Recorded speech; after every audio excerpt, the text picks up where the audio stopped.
My great-grandmother was a German lady. S-C-H-W-A-N-K, Schwank. In the old country, Schwank. She was short and stout.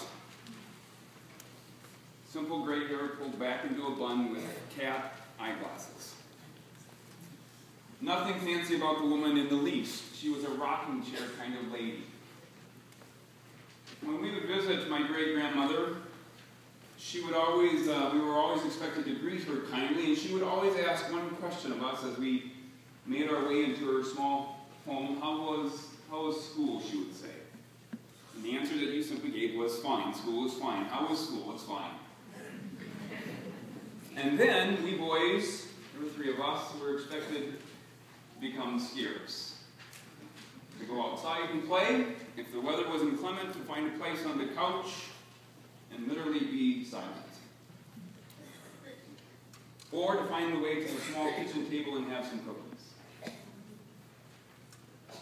When it was time to go, Grandma, great-grandma would take a place up in her living room away from the door. And so it was odd to me that when it was time to go, that literally we would make a line to say goodbye to great-grandma, but we would line up at the door and face back into the house. She wouldn't stand at the door, she would stand this way.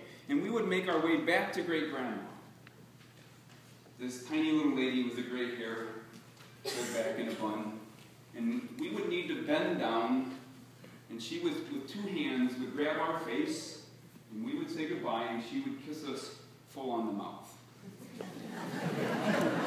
I know. There is nothing worse when you're 14.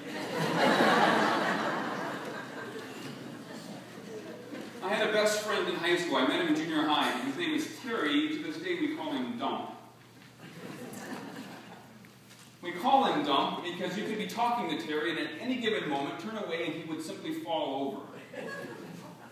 He blamed it on bad ankles or a growing spurt or something, but literally he would fall, he would dump straight down upon himself like the wicked witch of the West. That he would disappear on his own feet.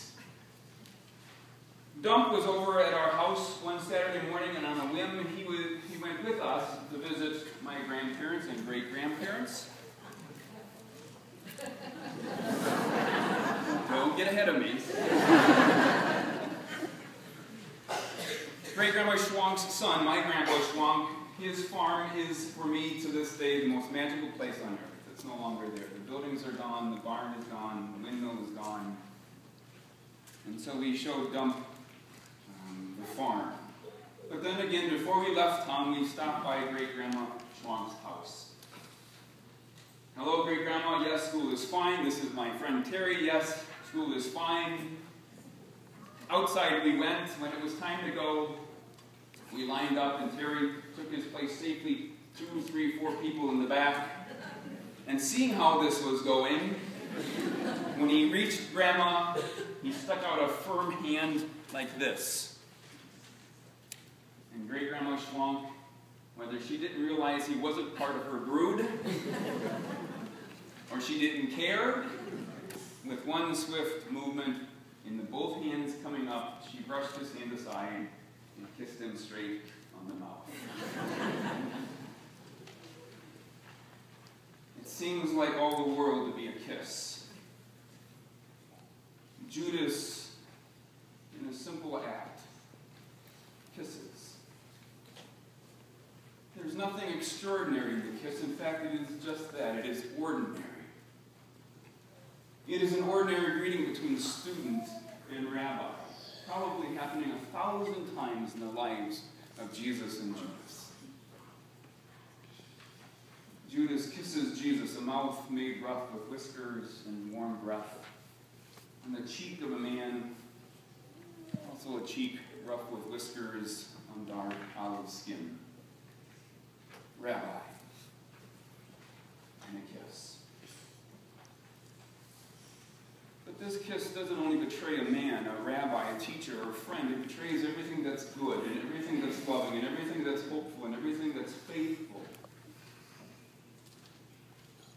The people of God, by that one kiss, it allows all the rest. Jesus, as he comes in John's Gospel, riding on a donkey, He says, the hour has come. And the Son of Man, when he is lifted from the earth, he will draw all people to himself. It seems like all the world to be a kiss. Jesus raises Lazarus and John. Come forth, Lazarus. Unbind him and let him go. It seems like all the world to be a kiss. In that same home, Mary anoints his feet with oil and tears and hair, and it seems like all the world to be a kiss.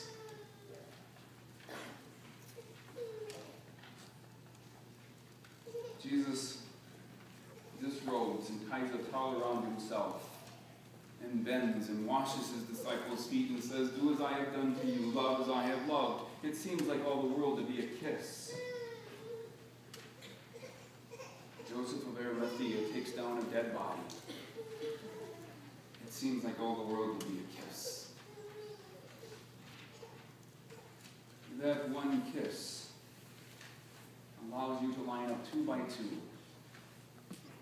and come forward and adore this cross. And with your hands, and with your hope, and with the faith, it seems like all the world would be a kiss. For God so loved the world, God so loved the world, that when the Son of Man is lifted up, he will draw all people to himself, as my great-grandmother with 2 hands, straight on the mouth. And you will come. And it seems like all the world